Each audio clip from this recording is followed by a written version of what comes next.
1907년 1월 6일부터 열렸던 평양의 장대현 교회에서의 저녁 집회는 날이 갈수록 그 열기를 더해갔습니다.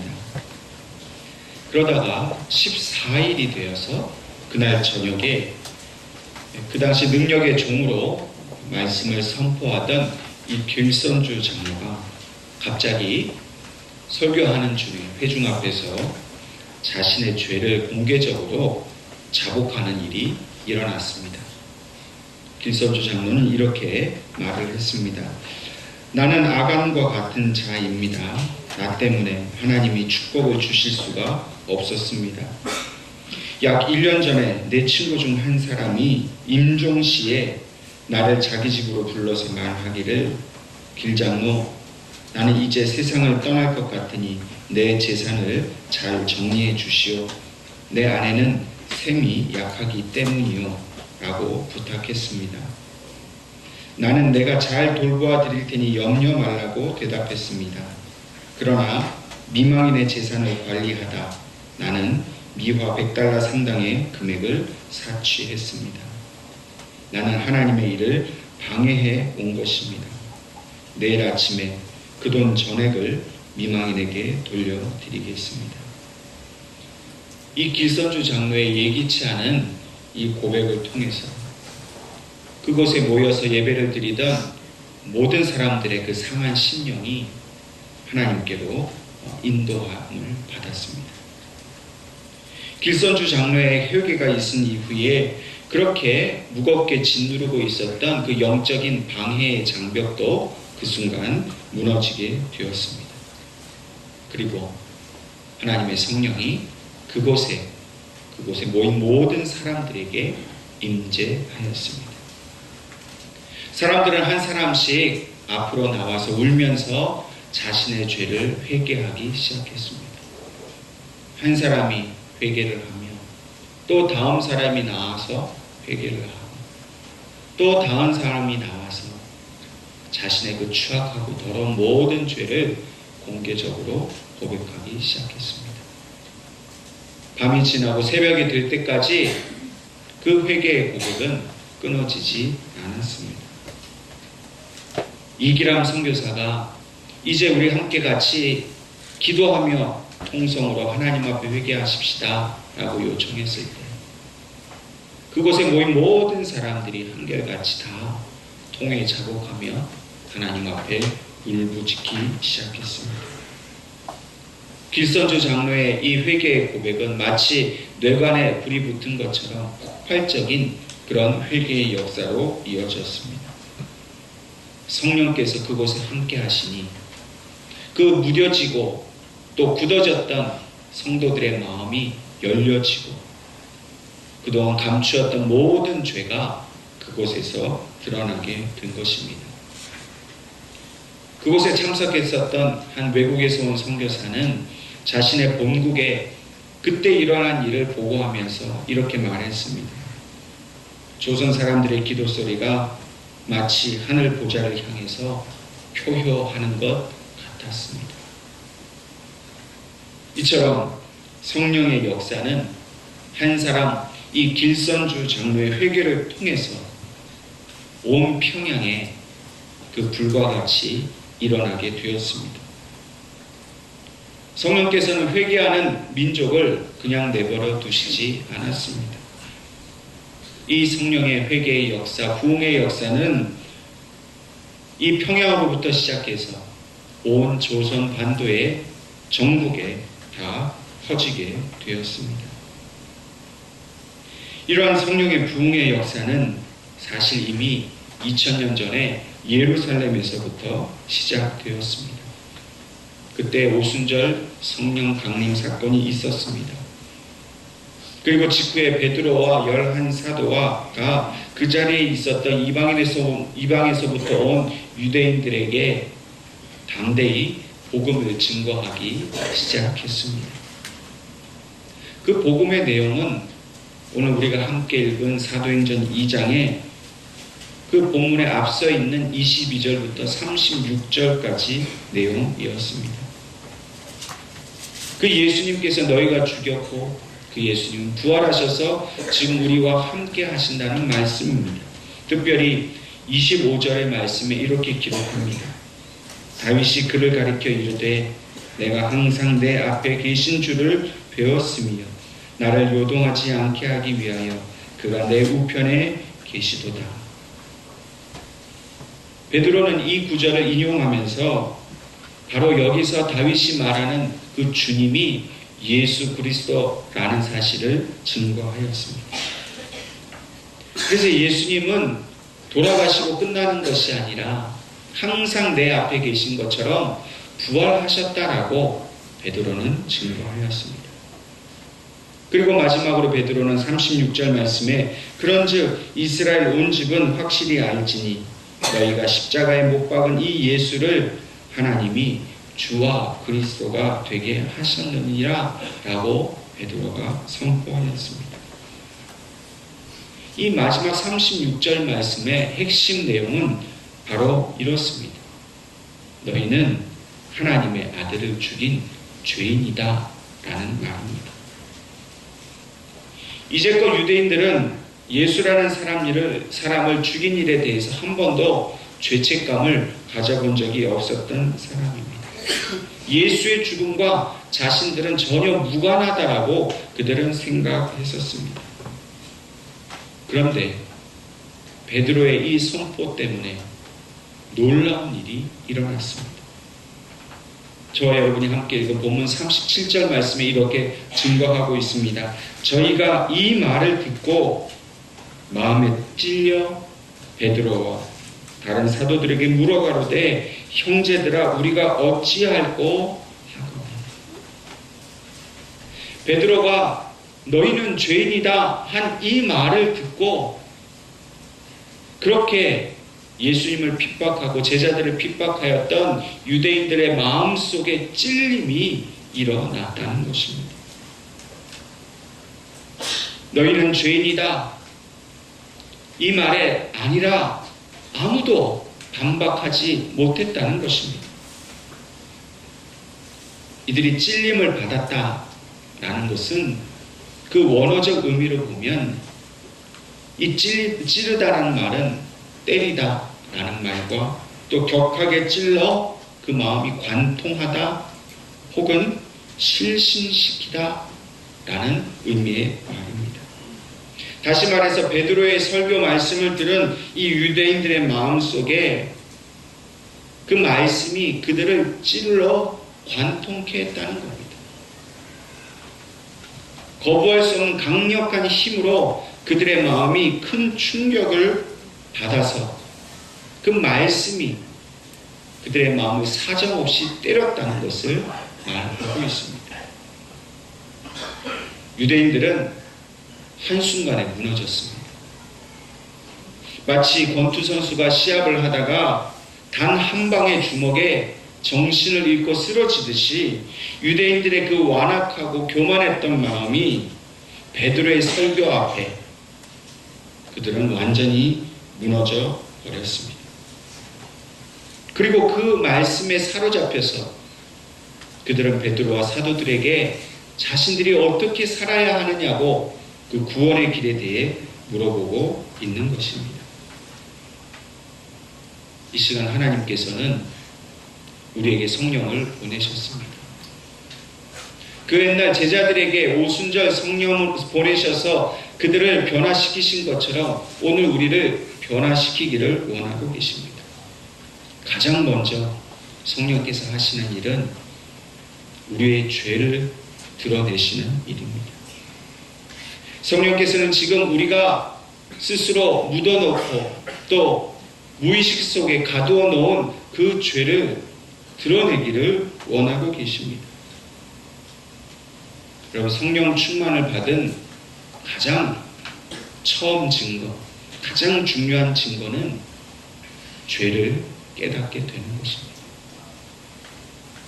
여러분, 우리가 교회 생활을 하고 말씀을 듣고 성령을 사모하지만 마음속에 회개하는 마음이 일어나지 않는다면 그것은 성령을 온전히 받지 못했다는 증거입니다.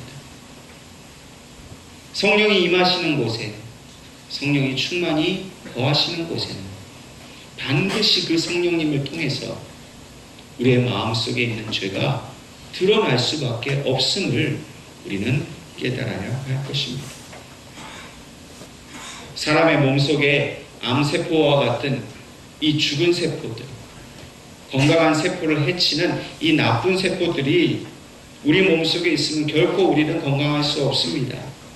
의사들이 하는 일이 무엇입니까? 사람의 몸을 검사해보고 그런 좋지 못한 세포들이 있으면 약을 쓰거나 또 더 심각한 경우에는 수술을 해서라도 그 죽은 세포들을 몸 밖으로 그것을 덜어내는 것이 바로 의사들이 하는 일 아니겠습니까? 오늘 우리들도 우리 마음속에 있는, 우리 심령 속에 자리 잡고 있는 이 더러운 세포와 같은 이 죄악들을 우리 마음 밖으로 그것을 내어보내지 못하면 우린 겉으로는 체격도 크고 건강해 보일지 모르지만 속으로는 병이 든 그런 허약한 그리스도인이 될 수밖에 없는 것입니다. 우리가 진정으로 성령이 충만한 그리스도인이 되기를 원한다면, 영적으로 건강하고 강건한 하나님의 사람이 되기를 원한다면 성령께서 우리의 심령에 있는 그 모든 죄악을 드러내실 때에 그 죄를 온전히 씻김 받기를 우리는 간구해야 할 것입니다. 유대인들이 베드로의 이 말을 듣고 그들의 마음이 찔렸던 것처럼 오늘 하나님께서는 말씀으로 우리의 마음이 찔리게 하신다는 사실을 기억해야 합니다. 하나님의 말씀은 그 어떤 기계보다도 정확합니다. 사람의 몸속에 질병을 찾기 위해서 우리는 CT를 찍거나 MRI를 찍습니다. 그러면 무엇이 잘못됐는지, 어디가 병들었는지 정확히 알 수 있습니다. 하나님의 말씀은 이러한 MRI보다도 더 정밀하고 정확한 기계입니다. 그래서 그 성령의 말씀이 우리 안에 들어오면 내가 어떤 것이 병들었구나 하는 것을 우리 스스로 알게 된다는 것입니다. 오늘날 우리들은 영적으로 점점 더 무감각해져가는 그런 모습을 우리는 찾아볼 수 있습니다. 설교가 좋다, 나쁘다, 비판하는 소리는 커져가는데 정작 그 말씀을 듣고 마음의 찔림을 받아서 회개하는 모습은 찾아보기가 어려워졌습니다. 물론 설교 말씀을 듣다가 은혜를 받을 때도 많습니다. 그런데 그 은혜를 받고서 어떻게 생각하냐면 이 설교는 누가 들었어야 되는데 라고 생각한다는 겁니다. 다른 사람에게 주신 말씀이 아니라 나에게 주신 말씀인데 내가 그 말씀 듣고 찔림이 있고 깨달음이 있다면 내가 회개하고 그 말씀대로 살려고 노력해야 하는데 자꾸만 다른 사람에게 그 말씀을 적용하려고 하는 그 교만한 마음이 여전히 우리에게 있다는 것입니다. 오늘 하나님께서는 그 심령이 늘 깨어서 하나님을 향해 그 말씀 앞에서 민감하게 반응하는 사람을 하나님은 찾고 계십니다. 여러분, 신경이 마비된 사람을 보셨습니까? 신경이 마비된 사람에게는 아무리 큰 자극을 주고 아픔을 주어도 그것을 느끼지 못합니다. 건강하지 못하기 때문에, 신경이 죽었기 때문에 고통을 알지 못합니다. 그러나 건강한 사람은 어떻습니까? 신경이 예민합니다. 건강하기 때문에 민감합니다. 그래서 자그마한 자극에도 금방 반응을 합니다. 아픔을 느끼기 때문에 그 아픔으로부터 벗어나려고 금방 노력을, 행동을 취할 수 있습니다. 여러분, 우리가 죄에 대해서 무감각해져 있으면 그 죄로 인한 그 아픔을 느끼지 못하고 그저 그 죄 속에 머무를 수밖에 없습니다. 그러나 성령께서 우리의 그 심령을 예민하게 하시는 것에 순종하며 따라가면 작은 죄에도, 작은 유혹에도 우리는 금방 그것을 알아채리고 그 죄와 유혹으로부터 벗어날 수가 있다는 것입니다. 저와 여러분이 한번 이 시간 우리 스스로의 모습을 되돌아볼 수 있기를 바랍니다. 나는 정말 죄에 대해서 민감하게 생각하고 있는가? 나에게는 죄가 없다라고 생각하고 한 번도 내 죄에 대해서 생각해보지 못한 그런 무감각한 모습을 갖고 있지는 않은지 한번 생각해 봐야 합니다. 남의 죄와 남의 허물은 그렇게 빨리 잘 보이는데 남에 대해서 그렇게 지적하는 것은 그렇게 잘하면서 자기의 죄를 고백하고 자기의 죄를 인정하는 것은 그토록 힘들다면 우리는 성령께서 오셔서 내 눈에 다른 사람의 죄가 보이기보다는 내 안에 있는 죄가 더 잘 보이게 해달라고 간절히 매달려야 할 것입니다. 오늘 하나님께서는 본문의 말씀을 통해서 사람이 그 마음의 찔림을 받고 또 회개하는 마음을 가지고자 하면 그 이후에 변화된 삶이 분명히 따라와야 할 것을 말씀하고 계십니다. 베드로의 설교를 들은 유대인들은 마음에 찔렸습니다. 단지 양심에 좀 찔림이 있고 금방 잊어버린 것이 아니라 오늘 본문의 말씀처럼 베드로와 11 사도에게 우리가 어찌할꼬 하고 물어보았습니다. 하나님의 말씀으로 찔림을 받은 유대인들은 그냥 지나가지 않았습니다. 이제는 이전의 삶을 버리고 그 율법을 의지하고 유대인의 관습에 의지하였던 그 삶을 포기하고 이제는 어떻게 해야 새로운 은혜의 삶을 살 수 있겠느냐, 어떻게 해야 예수님을 닮아가는 그런 삶을 살 수 있겠느냐고 베드로에게 물어보고 있는 것입니다. 참된 회개 이후의 삶, 그것을 그들은 간절하게 베드로에게 구하고 있는 것입니다. 그러자 베드로는 본문 38절 말씀에 너희가 회개하여 각각 예수 그리스도의 이름으로 세례를 받고 죄 사함을 받으라 라고 말하였습니다. 이제 이 죄가 깨달아졌는데 어떻게 살아야 될지 모르는 이 유대인들의 마음속에 베드로의 이 회개하라는 말과 세례를 받고 죄 사함을 받으라는 이 말이 강력하게 새겨졌습니다. 그들의 마음에 심각한 동요가 일어났습니다. 그리고 이제 정말로 그 깨달아진 죄로 말미암아 온전한 삶을 살기 위해서 베드로의 요청대로 그들은 말없이 세례를 받기 시작했습니다.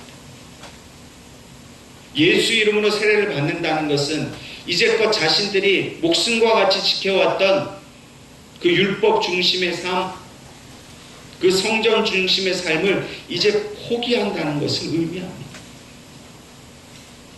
우리식으로 말하면 이제 전혀 다른 사람이 되었다는 것입니다. 과거는 완전히 잊었습니다. 예수 안에서 새로운 삶을 살기로 결단하고 그들은 세례를 받았습니다. 여러분, 지금도 이슬람 문화권에서 만약에 예수 이름으로 세례를 받는다는 것은 그 사회에서 단절되는 것을 의미합니다. 이슬람교로부터 순교의 압박을 받습니다. 가족으로부터 완전히 버림을 당합니다. 언제 죽을지 모르는 위기에 놓이게 되는 것이 바로 예수 이름으로 세례를 받는 겁니다. 유대인들이 예수 이름으로 세례 받은 것은 바로 그와 같습니다.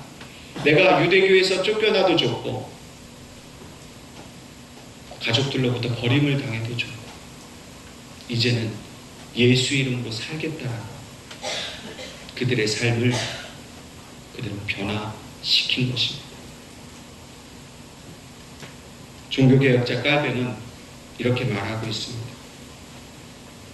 회개는 우리의 삶이 세상에서부터 하나님께로 전향하는 것이다. 이와 같은 회개는 하나님께 대한 순수하고도 심각한 두려움에 의해서만 일어난다. 그리고 그 회개의 내용은 육신과 옛사람이 죽는 것이고 예수의 영으로 다시 살아나는 것이다. 성령이 오늘 우리 예은교회 가운데 임하신 줄로 믿습니다. 그렇다면 저와 여러분은 회개하는 사람이 된 것입니다. 그래서 우리의 삶이 이제는 세상에서 하나님께로 완전히 바뀌었습니다. 죽음을 무릅쓰고라도 예수님을 따라가겠노라고 우리의 삶의 방향을 우리 스스로 바꾼 것입니다.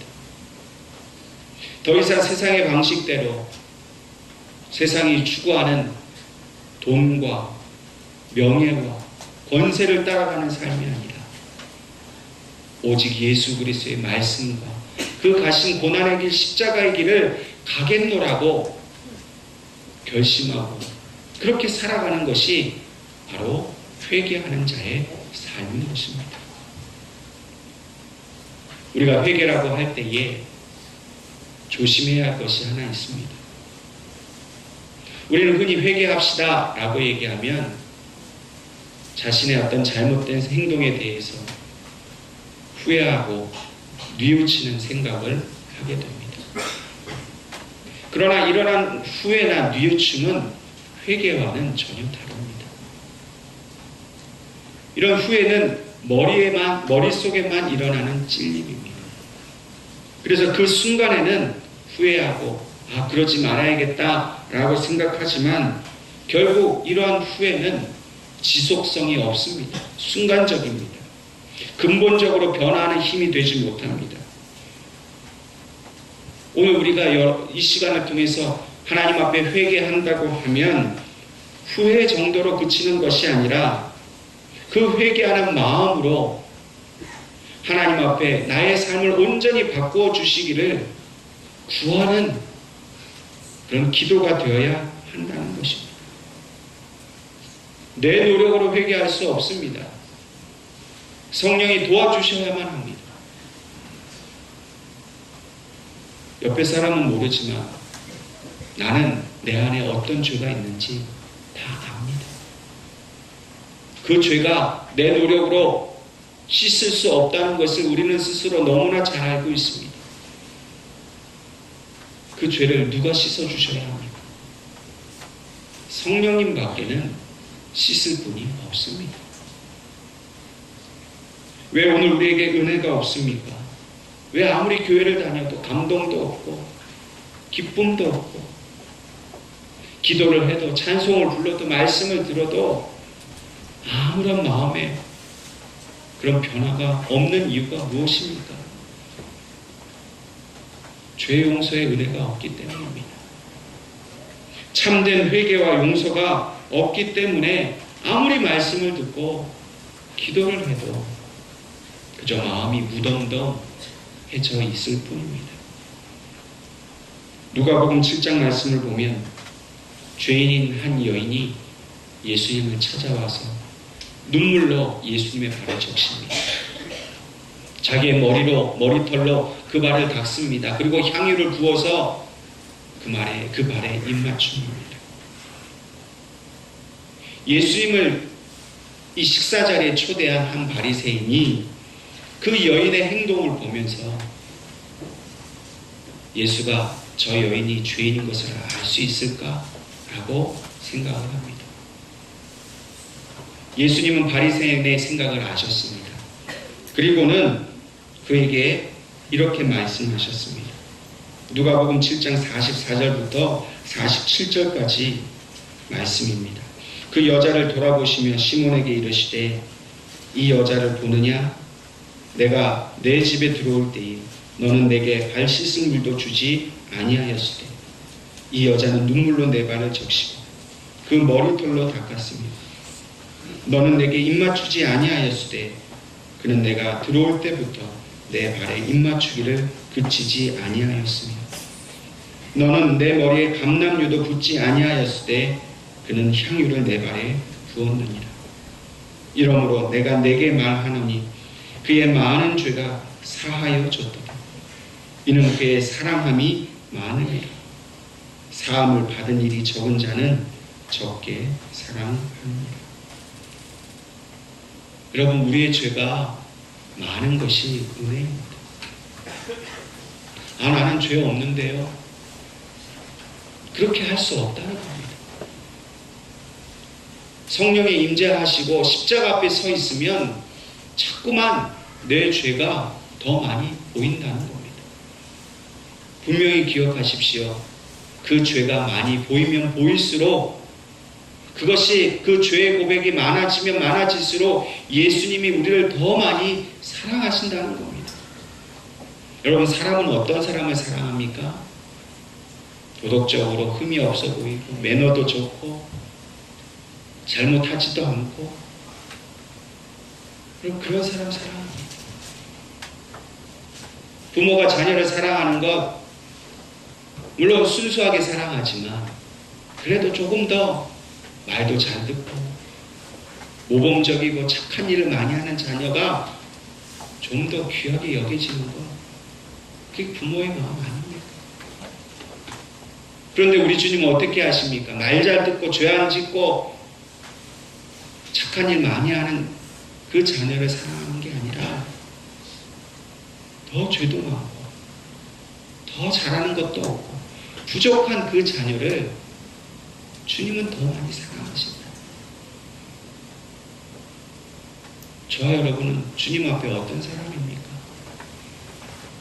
봉사도 많이 하고 교회를 위해 내가 얼마나 일을 많이 했는데 나는 저 사람보다 더 의로운 사람인데 저 죄인보다 나는 더 죄가 없는 사람인데 그렇게 생각하십니까?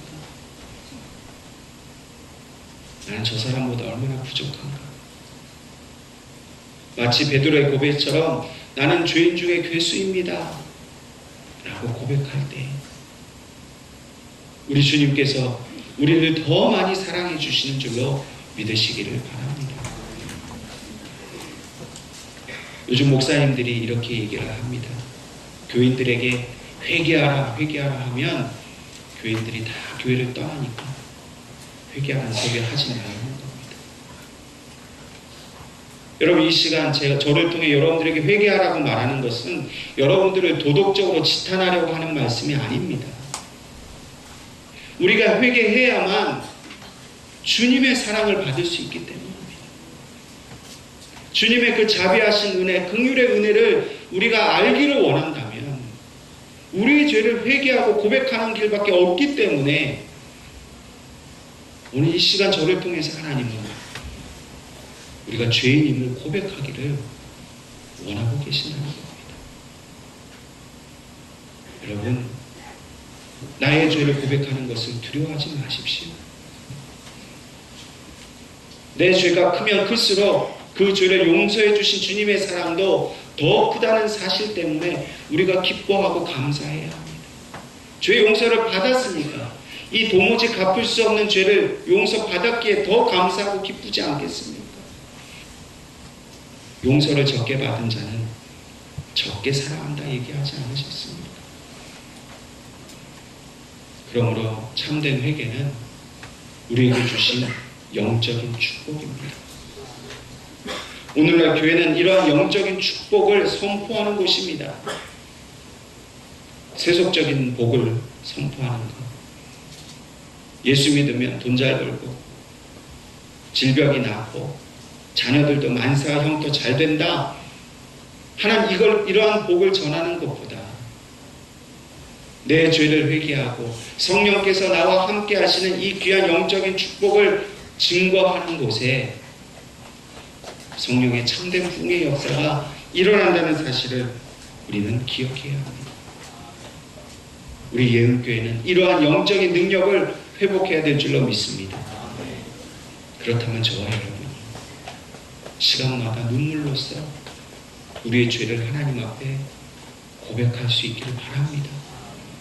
죄를 고백하는 그 순간부터 하나님 우리를 통해 역사하십니다. 우리 예언교회가 정말로 부흥하는 교회가 되기를 원하십니다. 여러분, 부흥은 단지 사람의 숫자가 많아지는 것을 말하지 않습니다. 죄를 알지 못하던 사람들이 죄를 알게 되고, 교만하던 자들이 낮아져서 주님 앞에 순종하게 되는 것. 그래서 영적으로 살아서 날마다 주님 뜻을 이루어가는 것이 바로 참된 부흥입니다. 여러분, 코페르니쿠스라는 유명한 과학자를 우리는 알 것입니다.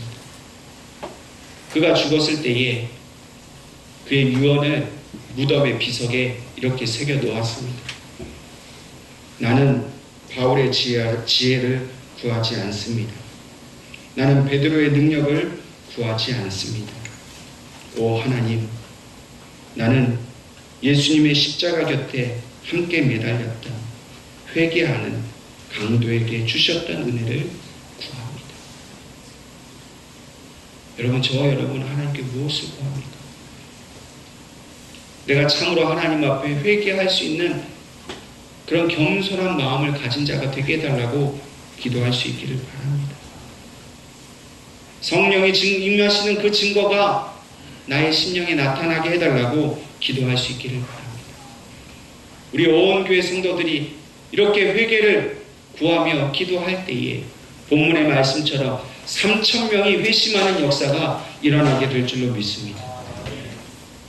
우리 예물교회 모든 성도들에게 이러한 영적 부흥을 주시기를 원하시는 것이 아버지 하나님의 간절한 소망입니다. 그 아버지의 소원을 우리가 이루어드려야 되지 않겠습니까? 오늘은 사순절 첫째 주일입니다. 이 사순절을 우리가 보내면서 주님께서 날 위해 죽어주신 그 은혜를 우리가 깊이 묵상해야 되지 않겠습니까? 여러분, 왜 주님이 십자가 지셨습니까? 내 죄 때문입니다. 유대인의 잘못도 아니고 그 누의 잘못도 아니라 나의 죄 때문에 주님이 십자가 지셨습니다. 그렇다면 마땅히 이 사순절 기간에 우리가 우리의 모습을 되돌아보고 회개하는 마음으로 주님 앞에 나아가야 되지 않겠습니까? 오늘 본문 42절 말씀에 이렇게 3,000명이 회개하고 세례를 받은 이후에 그들이 무엇을 했습니까? 사도들의 가르침을 받고 서로 성령 안에서 교제하면서 기도에 힘썼다라고 말하고 있습니다.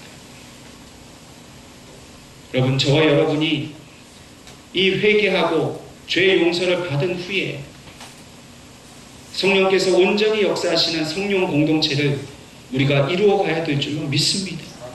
더 이상 우리 공동체 안에 다툼과 분열과 미움과 비판이 사라지고 성령 안에서 교제하고 성령의 주신 말씀 안에 서로 가르침을 받고 기도에 전심을 쏟는 그런 공동체가 되어야 하는 것이 바로 하나님의 뜻입니다.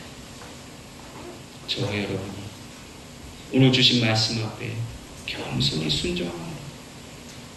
성령의 부흥케 하시는 역사가 우리 교회와 우리 가정에 충만하시도록 하나님의 소원을 이루어드리는 저와 여러분이 될 수 있기를 주님의 이름으로 축원합니다.